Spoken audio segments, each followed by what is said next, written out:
બનાસકાંઠા જિલ્લાના લવાણા ગામે પાણીનો પોકાર, પાણી માટે વલખા મારતી મહિલાઓ રણચંડી બની છે। ગ્રામ પંચાયત બહાર મહિલાઓએ માટલા ફોડીને રોષ ઠાલવ્યો। પાણી આપોના નારા સાથે ગામ લોકોએ અલ્લાબોલ કર્યો। છેલ્લા 20 દિવસથી પાણી ન મળતા લોકોને હાલાકી પડી રહી છે। પીવાનું પાણી નહીં મળે તો ગામ લોકોએ આંદોલનની ચીમકી પણ ઉચ્ચારી છે।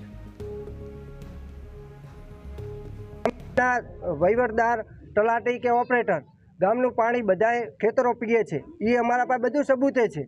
ખેતરો પીએ છે, ઉદ્યોગોમાં પાણી જાય છે, ગામમાં ફેક્ટરીઓ ચાલે છે, એમનું પાણી ક્યારે બંધ થયું નથી। એમનો ક્યારે એક દિવસ ધંધો બંધ થયો એવું મેં નથી દેખ્યું।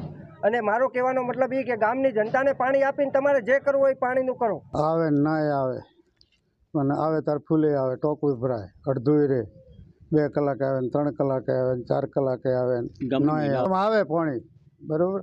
પણ આવે એવું છોડું, કદાચ કલાકે આડે, 2 કલાકે આડે, 3 કલાકે આડે, એવું કોઈ નક્કી નથી રહેતું। અહીંયાથી આવે એવું છોડું પણ એટલે તાર સાહેબને કીધેલું મેં ઘણી ફેર કીધું, સાહેબ પાણી આજ નથી આવ્યું તો કહું હું જાણ કરું છું।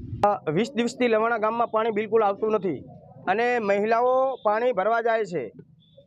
નાના નાના બાળકો પાણી સ્કૂલનો સમય હોય છે છતાં પણ પાણી ભરવા જવું છે। એટલે સરકારને પહેલાં તો ધ્યાન રાખવું જોઈએ કે પૂરા આ ગુજરાતની વાત નહીં, પૂરા ભારત દેશ કે કોઈ ગામ વંચિત ના રહેવું જોઈએ કે ત્યાં પાણી નહેરનું હોય કે બોરનું હોય મળવું જ જોઈએ। ને કે અત્યારે બાળકોની ભવિષ્ય બગડે છે। પહેલાં તો સ્કૂલનો સમય નહીં રહેતો અને પાણી ભરવા જવું પડે। તો સરકાર શ્રી ધ્યાનમાં પાણીમાં નહીં લે તો અમારે આંદોલન કરવું પડે તો કરીશું।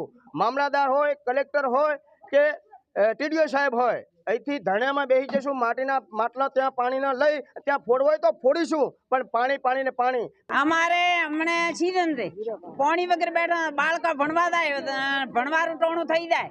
પાણી હારે કોઈ કુવા માથે ભરવા જાય, કોઈ ન જે હોય હરખો ન હોય, પાણી વગર બેઠા હતા। ગામ પંચાયતે આયા હતા આ પાણી હારું રાડ કરવા હારું, પણ કોઈ નથી, તલાટી નથી, સરપંચ પાણી વગર બેઠા હતા। પાણી નહીં મળે તો અમે આગળ વધશું।